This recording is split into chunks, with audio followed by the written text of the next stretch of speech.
A paz do Senhor, querido aluno da Escola Bíblica Dominical, sou seu amigo pastor Janderson Nascimento, estou segundo vice-presidente da Assembleia de Deus aqui em Vitória da Conquista, uma igreja pastoreada pelo pastor Davi Oliveira Boa Sorte. E hoje, pessoal, para a glória de Deus, chegamos na nossa lição de número 12 aqui da classe dos jovens, finalizando praticamente já esse primeiro trimestre da CPAD em 2021. Hoje nós chegamos na nossa penúltima lição e o tema da aula de hoje é muito especial: a oração de Paulo pelos Efésios, a oração de Paulo por aquela igreja tão abençoada. Essa lição foi escrita pelo pastor Marcos Tedesco e o nosso objetivo hoje é analisar essa oração, analisar também o contexto da carta, descrever isso para você, para que você possa então apresentar exatamente grandes lições na Escola Bíblica Dominical da tua igreja. Ô gente boa, você que está chegando por aqui, aproveita, se inscreve no nosso canal, passe a ser um dos nossos alunos, deixa aí o teu likezinho, o teu joinha, porque com isso você ajuda muito a gente, sabe, a falar de Jesus, compartilhar ainda mais a palavra de Deus e alcançar mais vidas para Cristo. Por favor, coloque aí o teu hashtag Glória a Deus e participe conosco nessa ministração. Nós estamos com uma ferramenta muito especial, que é o Facilita EBD, que tem o objetivo de ajudar você, professor da Escola Bíblica Dominical dessa classe, com os esboços que eu utilizo na minha ministração, tá? Tudo aquilo que eu digo para você está disponível lá no Facilita. Os nossos slides também para poder dinamizar ainda mais as tuas aulas. A aula de hoje é uma aula muito especial. A gente está comentando as lições de adultos, jovens, juvenis, discipulado. Tem muita coisa boa aqui no canal. Então vamos deixar de conversa e vamos para a aula de hoje em nome de Jesus.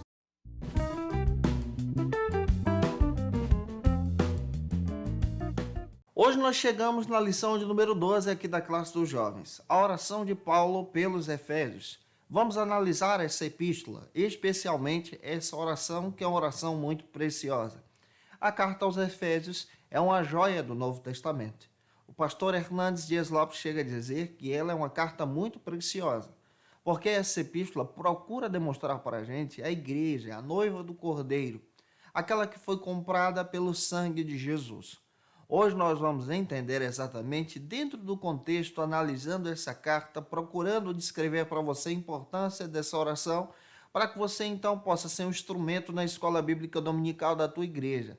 É claro, gente boa, que para a gente iniciar bem, nós temos algumas bases bíblicas para poder apresentar para você nessa ministração de hoje. A nossa primeira base bíblica de hoje está na lição. É o nosso texto do dia, que está em Efésios capítulo 3, versículo 14. E é muito importante fazermos essa leitura com os nossos alunos em sala de aula. O texto bíblico diz assim: por causa disso, me ponho de joelhos perante o Pai de nosso Senhor Jesus Cristo. Em algumas versões nós encontramos o seguinte termo: por essa causa me ponho de joelhos. Como isso é lindo e como também é relevante para a nossa edificação cristã. O que Paulo está querendo dizer com isso aqui? Nós temos também a síntese da nossa lição, que é importante ser apresentada, e a síntese diz o seguinte: a oração de Paulo pelos cristãos em Éfeso é um marco de ousadia, intimidade e fé para com Deus.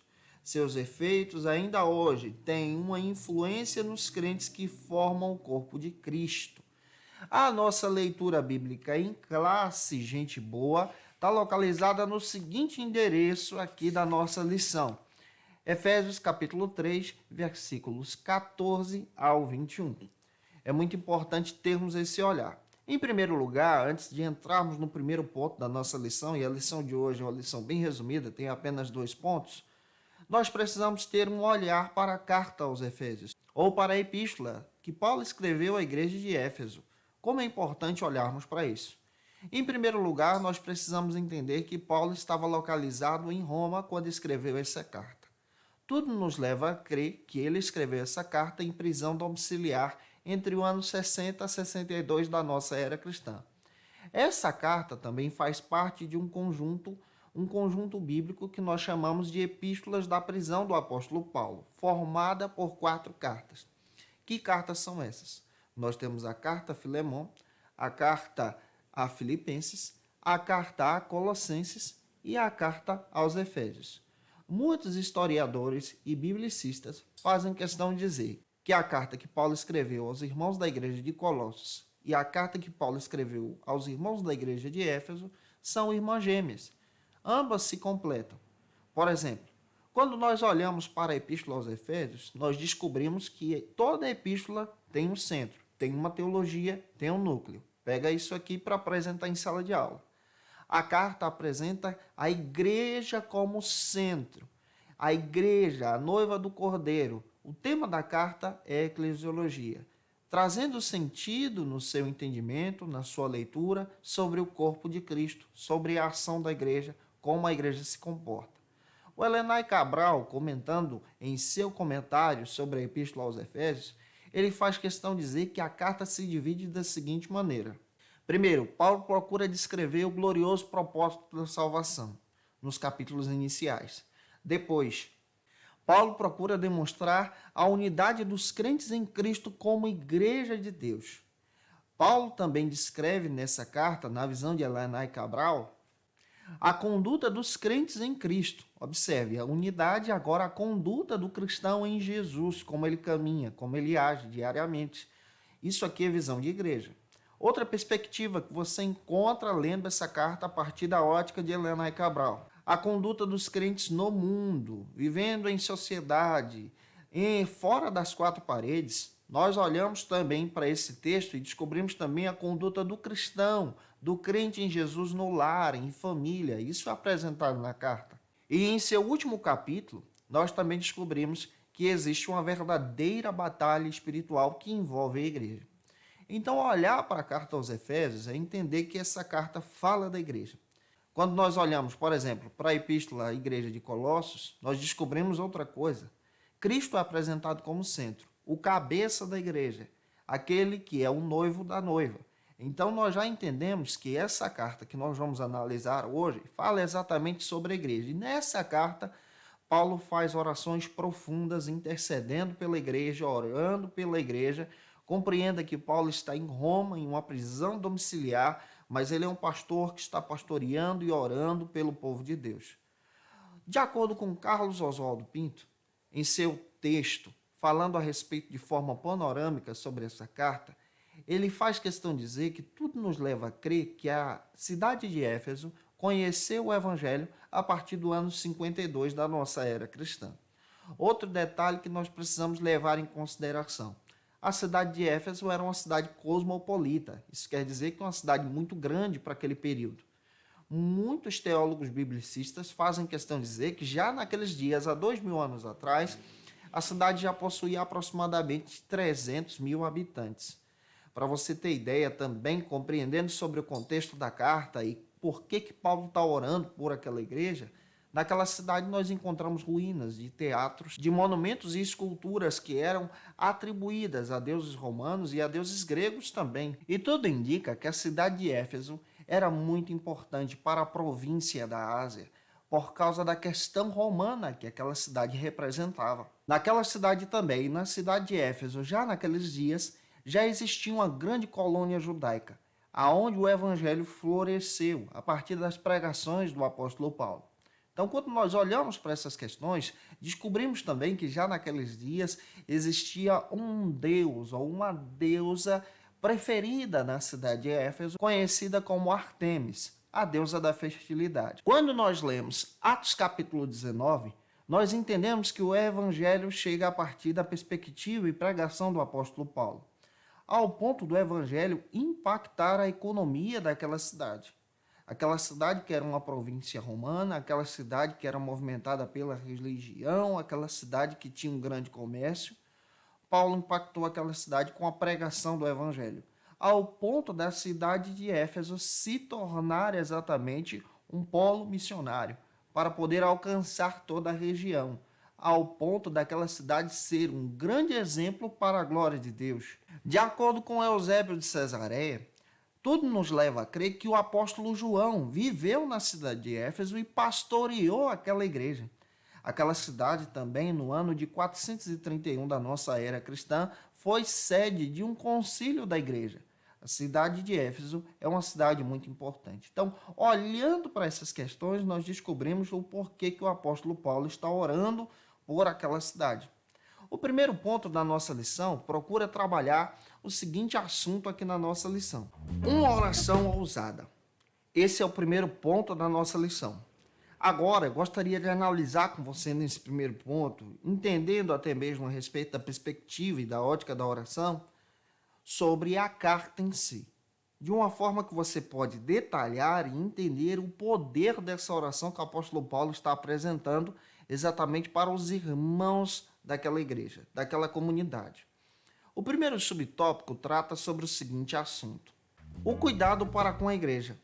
De acordo com a própria Bíblia, nesse primeiro subtópico, nós entendemos que o apóstolo Paulo teve o privilégio de pastorear a igreja de Éfeso durante 3 anos. Tudo nos leva a crer, a partir da história bíblica, que Paulo se tornou um grande pastor daquela comunidade. Foi também o período que Paulo mais demorou à frente de uma igreja. A igreja de Éfeso se tornou um grande polo missionário já naqueles dias. Paulo escreve agora essa carta, estando preso na cidade de Roma. E qual é o propósito dessa carta? O Carlos Oswaldo Pinto faz questão de dizer que essa carta tem um propósito só: é encorajar a igreja a desfrutar da posição privilegiada que tinha de estar inserida em uma cidade que é província romana para poder alcançar as demais regiões na pregação do Evangelho. E isso a igreja de Éfeso faz. Paulo está orando por uma igreja, está intercedendo sendo um pastor e ao mesmo tempo está incentivando na obra missionária. Quando você olha para toda a carta, você descobre essas perspectivas. Alguns historiadores e teólogos biblicistas procuram também dividir a carta de 2 ou 3 maneiras. Eu citei inicialmente a perspectiva e a ótica de Helena Cabral. Agora eu quero demonstrar para você outra divisão que encontramos também na carta. Existem aqueles que defendem que do capítulo 1 ao 3 a carta pode ser dividida, apresentando então a posição do crente nesse mundo, a vida da igreja nesse mundo, como a igreja deve se comportar nesse mundo, como a igreja é vista por esse mundo. Do capítulo 4 ao 6, existem aqueles que defendem que a igreja então precisa praticar aquilo que viveu. Ou seja, do 1 ao 3, nós entendemos a nossa posição como igreja. Do 4 ao 6, nós compreendemos agora a vida prática da igreja, como nós nos comportamos diante desse mundo, como nós nos comportamos em família, capítulo 5, e capítulo 6 da carta em si, nós entendemos agora a perspectiva bíblica exatamente da nossa batalha espiritual. Olhando para a carta, nós descobrimos isso. A carta fala de guerra espiritual, fala de oração. E analisando o capítulo 3, Paulo está descrevendo como um verdadeiro pastor a importância da oração que aquela carta possui. Quando você olha, então, para o capítulo 3, versículo 1 ao 6, Paulo faz questão de demonstrar nessa carta que a igreja precisava administrar os privilégios espirituais. A igreja estava inserida em um local privilegiado. E Paulo agora está falando dos privilégios que Deus deu para a igreja, de dons espirituais, da salvação, da graça. E isso precisava ser compartilhado para as pessoas. O Paulo está pregando a respeito disso, está orientando o povo de Deus a crescer. Na perspectiva do Marcos Tedesco, nós entendemos muito bem que aquela carta foi escrita para incentivar a oração e, ao mesmo tempo, impactar toda uma região. Impactar exatamente a igreja de Colossos, que estava próxima, para impactar até mesmo a cidade de Laodiceia, uma igreja que era fundada ali. Observe, a carta demonstra para a gente que o impacto do evangelho alcançaria as igrejas da Ásia, as mesmas igrejas, no entendimento bíblico, que futuramente, lá em Apocalipse, recebem a mensagem do Senhor. Paulo está falando de uma mensagem poderosa. Outra perspectiva que precisamos levar em consideração para entender isso aqui é que a Epístola aos Efésios também é uma carta que foi escrita para ser demonstrada para uma região, ao ponto de impactar as igrejas da Ásia em si. As mesmas igrejas que recebem o texto de Apocalipse escrito por João, enviado exatamente do céu através de Jesus na vida de João. Como é precioso olharmos para essas questões. Avançando agora, vamos para o segundo subtópico do primeiro ponto, que trata sobre o seguinte assunto aqui na nossa EBD. De joelhos é melhor. Quando você analisa agora esse segundo subtópico, Marcos Tedesco chega a dizer que o apóstolo Paulo se localizava na cidade de Roma. Outro detalhe que precisamos levar em consideração é que Paulo, nessa altura do campeonato da sua fé e da sua caminhada, já era idoso. Então observe muito bem que ele já tinha enfrentado grandes batalhas espirituais, grandes desafios missionários, tinha sofrido muito e ele ensina a igreja que de joelhos é melhor, que buscar a Deus em oração é melhor, de joelhos. É claro que a gente entende muito bem que tem muitas pessoas dentro das nossas comunidades que por motivo de saúde têm limitações para se ajoelharem. A gente precisa ter essa ótica também. Agora, nós precisamos entender que a verdadeira oração é a oração que é impulsionada em nosso coração para Deus. Ela é de dentro para fora. É aquela oração que nós abrimos a nossa alma diante do Senhor. Quando você analisa o capítulo 3, onde está baseada a leitura bíblica em classe dessa lição, você compreende muito bem a visão dessa carta, a visão da oração. Capítulo 3, versículo 13, Paulo está orando e ao mesmo tempo está incentivando os irmãos a permanecerem firmes na fé e está dizendo para a igreja não se envergonhar, porque o fundador daquela igreja, que ele, o missionário daquela igreja, estava preso, mas deveriam permanecer em oração. Capítulo 3, versículo 14 ao 15, Paulo lembra aos irmãos que eles eram direcionados agora por Deus, pela presença do Espírito Santo, mesmo ele estando preso em Roma em uma condição precária. Capítulo 3, versículo 16, ele ora, ele pede à igreja para que a igreja então se fortaleça em Deus, se fortaleça no Senhor. Como nós precisamos nos fortalecer em Deus? Observe o Paulo, um pastorzão que está preocupado com o seu povo, com o seu público, com a sua igreja. Capítulo 3, versículo 17. O pedido de Paulo é um pedido rico para a igreja aproximar-se de Deus e experimentar da presença de Cristo em sua vida. E como o crente experimenta da presença de Cristo em sua vida? Em oração, buscando a presença de Deus, em súplica. Capítulo 3, versículo 19. Paulo ainda, ele orienta a igreja do Senhor a desfrutar da plenitude de um relacionamento com Deus. Como o crente pode desfrutar de um relacionamento com Deus? Em oração. Observe, ele está demonstrando para a gente que de joelhos é melhor, que buscar a presença de Deus é melhor, mesmo diante das limitações. A igreja não precisava se envergonhar, mas precisava orar e se apegar ao Cristo.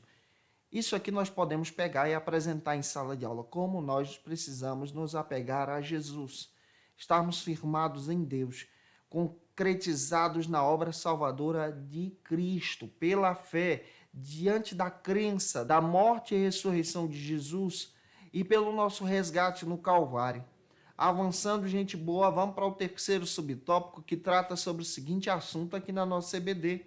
A ousadia de Paulo. Quando olhamos nesse terceiro subtópico do primeiro ponto, que Paulo é ousado em sua oração.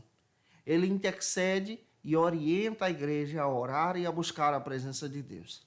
Como já disse a você, a carta pode ser dividida de forma prática. Os 3 primeiros capítulos demonstram aí a nossa visão, o nosso relacionamento entre a salvação e a nossa vida como igreja, de forma espiritual. Do capítulo 4 ao 6, agora nós vemos a nossa visão, a nossa perspectiva e a nossa vida prática como igreja nesse mundo.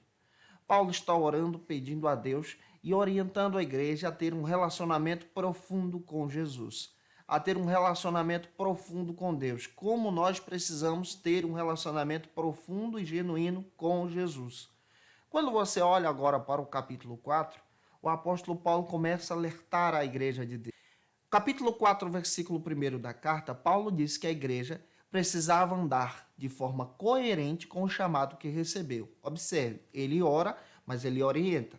A oração e o ensino andam juntas.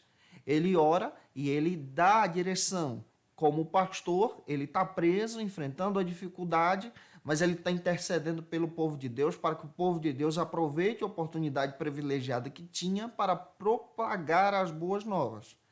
Paulo também traz outro aspecto em sua ousadia. Capítulo 4, versículo 2 ao 16, Paulo levanta agora as mais altas exigências feitas à igreja. A igreja precisava viver, eles precisavam orar, ter um relacionamento com Deus, mas a vida de oração sem prática não funciona. Tem muita gente na igreja que só se preocupa em ter uma vida de oração. Isso é bom, ter um relacionamento com Deus. Mas, a partir do momento em que nós pegamos aquelas orações que realizamos diante do altar e procuramos viver de acordo com aquelas orações, tem muita gente que não vive aquilo que ele ora. Ele não acredita naquilo que ele pede. Tem muita gente que tem uma vida de oração, uma roupagem religiosa, mas na realidade a sua vida prática está totalmente destruída. Ele não é igreja quando ele sai das quatro paredes do templo. Nós precisamos entender a ousadia de Paulo. Ele está orando pela vida espiritual. A carta aos Efésios fala disso. Capítulo 1 ao 3 é vida espiritual, mas capítulo 4 ao 6 é vida prática. A igreja precisa ser prática, ter vida prática também. Nós precisamos andar nesse mundo, pega isso. Andar nesse mundo de acordo com as orações que fazemos. Se nós oramos por santidade, então nós precisamos andar em santidade. Se nós oramos pelo pedido de perdão dos nossos pecados, nós precisamos andar perdoando as pessoas também, agindo como esse perdão de Deus, sendo alcançados por esse perdão. Isso é interessante ser pensado em sala de aula também. Capítulo 4, versículo 2, Paulo fala sobre a importância de viver em humildade, de caminhar em humildade. Se nós oramos por santidade, devemos andar de forma humilde, agradando a Deus. Capítulo 4, versículo 3 agora da carta, nós precisamos perseverar na união uns para com os outros. Olha que interessante. Não adianta nós orarmos pela misericórdia e graça de Deus se nós estamos desunidos, estamos brigados com os nossos irmãos. Paulo fala da oração, mas ele também mostra o cajado e o caminho, demonstrando para a gente que nós precisamos andar em oração em unidade, como o corpo de Cristo, para testemunhar do Evangelho. Capítulo 4, versículo 4 ao 6, vou destacar esse aqui. Ele baseia essa unidade de Cristo no plano da redenção estabelecido pela Trindade, o plano eterno de Deus. Então, Paulo está descrevendo essas questões sobre uma igreja que precisa andar unida, una, de forma santa, de forma prática também. Esse é o Paulo que está em ousadia, orando, mas orientando a igreja, orientando você. Avançando, gente boa, vamos para o segundo ponto da aula de hoje. Eu espero estar contribuindo com você. Se estou, comenta aí. E o segundo ponto da nossa lição vai tratar sobre o seguinte assunto aqui na nossa EBD. O primeiro pedido de Paulo. Nesse segundo ponto, nós podemos tomar como base o capítulo 3, versículo 16. Paulo está orando, mas eu gosto de avançar com você em toda a carta. Então, eu vou analisar tanto o capítulo 4 como 5 e 6 nesse segundo ponto, de uma forma que você possa caminhar com os teus alunos na carta e ministrar muito bem a tua aula da Escola Bíblica Dominical. O primeiro subtópico trata sobre o seguinte assunto aqui na nossa EBD. Fortalecidos pelo Espírito. Paulo, no capítulo 3, versículo 16, Paulo está orando e pedindo à igreja para que a igreja, então, seja fortalecida pelo Senhor no Espírito. Ele está orando e intercedendo.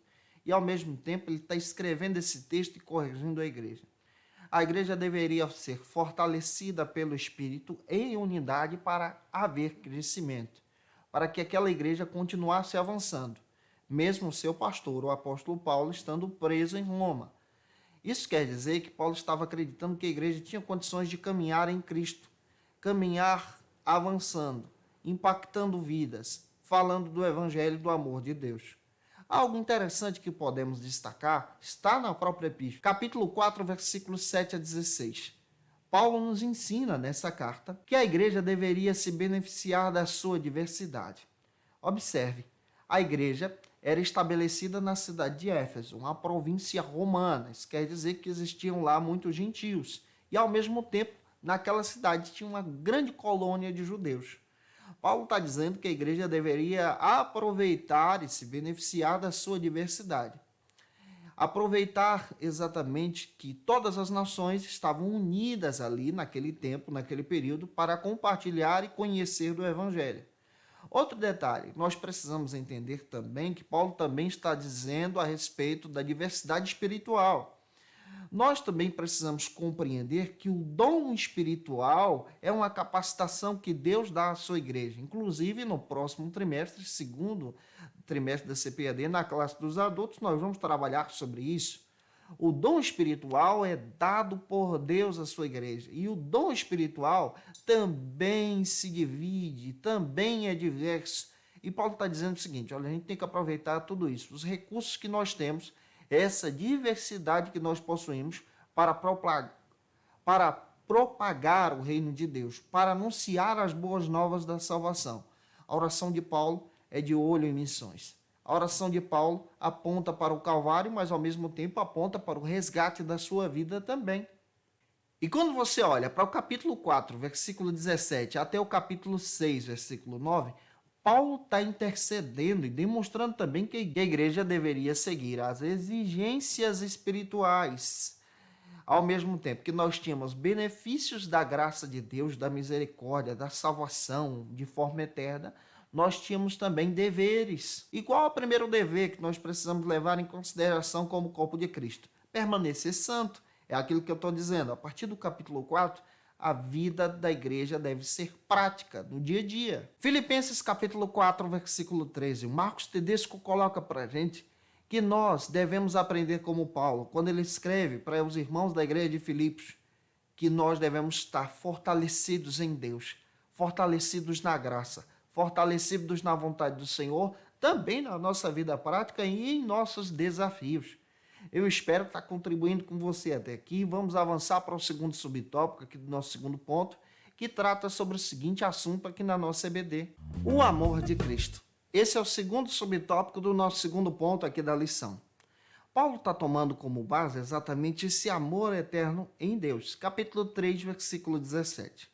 Quando nós olhamos para o contexto da carta, o Carlos Oswaldo Pinto, em seu texto, faz questão de dizer, de forma panorâmica, no Novo Testamento, descrevendo que lá no capítulo 5, versículo 1 ao 6, que a vida do crente, depois da oração, deve ser caracterizada em amor. Paulo está orando no 3, para que a igreja se fortaleça no amor. No capítulo 5 da carta, ele está dizendo que a vida prática da igreja deve andar em amor. A característica do crente deve ser uma característica de amor. Olha, ele ora, mas ele ensina. A oração está andando junto com o ensino. Não adianta a gente ficar só na oração se não colocarmos em prática aquilo que nós oramos, intercedemos também. Paulo está ensinando isso para os irmãos, escrevendo isso de forma poderosa para a igreja. Capítulo 5, versículo 3 ao 5, Paulo diz que aquele que anda em amor, ele retira do seu coração os hábitos egocêntricos. O seu coração age agora em amor, graça e misericórdia para com o outro. Capítulo 5, versículo 6. Os crentes que não permitem a mudança do amor em seu coração, infelizmente, são alvos da justiça e da ira de Deus. Então, Paulo está tratando sobre algo muito sério. Ele está orando, intercedendo por isso e agora está ensinando sobre isso também. Capítulo 5 agora, versículos 7 ao 14, Paulo começa a descrever outra questão também sobre essa prática de viver em amor. Paulo faz questão de falar sobre a característica da pureza. Na vida prática cristã, nós precisamos ter a pureza em nosso coração, andarmos de forma santa e pura diante do Senhor. Capítulo 5, versículo 21 a seguir, Paulo diz que a vida do cristão deve ser apresentada, caminhada, deve ser seguida debaixo da submissão. Só se submete quem ama Jesus, quem pratica esse amor, quem age em justiça. Então, olhando para essas questões, nós acabamos descobrindo que a carta demonstra oração não somente no capítulo 3, mas em todo o texto. Ele ora e, ao mesmo tempo, ele ensina. É oração e prática, é vida espiritual e prática. Se você entender isso, você vai passar muito bem o conteúdo dessa lição para os teus alunos em sala de aula. E eu espero que Deus te use na unção, na graça e no poder. Para finalizar a aula de hoje, gente boa, o terceiro e último subtópico da nossa lição trata sobre o seguinte assunto aqui na EBD: como compreender perfeitamente. O Marcos Tedesco finaliza dizendo que nós, como cristãos, devemos procurar ter condições de entender esse amor de Deus. Apesar que nós somos limitados. Esse amor, a graça e a misericórdia nunca será explicado. Mas esse amor é verdadeiro e é demonstrado por nós no Calvário. Paulo está intercedendo por isso. Para finalizar nossa análise sobre a carta aos Efésios, capítulo 6, ele fala sobre as batalhas espirituais que nós enfrentamos. Capítulo 6, versículo do 10 ao 30, Paulo finaliza demonstrando essa expressão do amor de Deus e, ao mesmo tempo, a nossa vida prática espiritual em batalhas espirituais, descrevendo para a gente que nós precisamos tomar algumas decisões como igreja de Deus, como a igreja de Éfeso. Capítulo 6, versículo 10. Paulo ensina que nós, como cristãos, precisamos colocar a nossa vida em oração ao dispor do nosso fortalecimento no Senhor. A nossa vida precisa ser fortalecida em oração no Senhor. Pega isso para ensinar em sala de aula. Capítulo 6, versículo 11 ao 13, Paulo fala do equipamento espiritual que nós precisamos ter nessa vida de oração e nas nossas batalhas diárias espirituais que enfrentamos. Capítulo 6, versículo 18, Paulo diz que a oração está presente na linha de batalha espiritual, deve ser constante. Então, observa essas questões. Quando nós analisamos todo o texto da carta aos Efésios, descobrimos que essa carta é preciosa para o nosso crescimento em Jesus. Gente boa, espero ter contribuído com você na ministração de hoje. Como sempre estamos fazendo aqui em nossas ministrações, quero trazer para você algumas dicas de leitura que utilizei para poder apresentar a palavra de Deus para você hoje nessa ministração. Utilizei o comentário do Elinay Cabral, comentário bíblico Efésios, publicado pela editora CPAD, e utilizei também o material do Carlos Oswaldo Cardoso Pinto, Foco e Desenvolvimento do Novo Testamento, segunda edição. Esse material é muito bom para quem quer entender a carta de forma panorâmica. Gente boa, espero ter te ajudado. Já estamos gravando as lições do segundo trimestre da CPAD. Rapaz, que vai ser muito bom. Vamos estudar sobre a Santa Ceia do Senhor, a carta da Igreja de Coríntios. Vai ser muito legal e eu te espero por aqui, tá? E a nossa próxima aula é a lição de número 13, para fechar o trimestre assim, ó, nota 10, a oração de Paulo em favor do seu espinho. Que Deus te abençoe, a paz do Senhor, um beijo no teu coração e até a próxima aula, se Deus quiser. Conheça o Facilita EBD. Acesse já facilitaebd.com.br. Uma plataforma exclusiva para você que deseja aprimorar e dinamizar as suas aulas da escola dominical. No Facilita EBD você encontra subsídios bíblicos e teológicos para dinamizar as suas ministrações na escola dominical, cursos bíblicos para aprimorar e te ajudar na sua leitura completa da Bíblia, treinamento dinâmico para professores e líderes da escola dominical. Tá esperando o quê para ser um dos nossos alunos? Vem pro Facilita EBD e torne-se um dos nossos assinantes. Acesse já facilitaebd.com.br.